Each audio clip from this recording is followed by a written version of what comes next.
Міне қазір близкий друзьяны жасаудың жолын көрсетемін. Ол үшін Facebook'a кіресіз. Мысалы, Миргүл, мен сізді тауып алайын. Өсіп тауып аласыз. Так, Миргүл.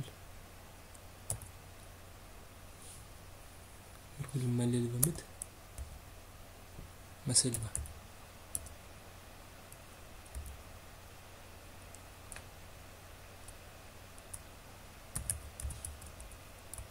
Міне, Мәселева Миргүлді таптым.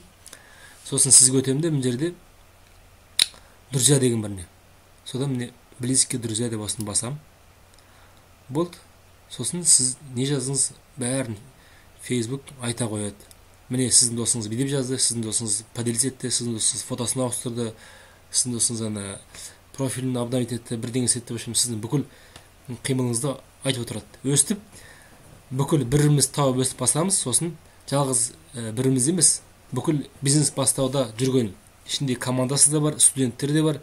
Бизнес бастауға қатысты адамдардың бәрін өстіп, бірімізге друзья жасап қоямыз. Сосын мысалы сіздің жазған кезде сразу мысалы Миргүл мына нәрсе жазды деп көрсете қояды. Сосын аламыз да біз оны нравится басамыз, комментарий, поделиться. Сонда бұл өте жеңіл болады бірімізге қолдау ретінде. Түсінікті ғой. Осыны жасаңыздар.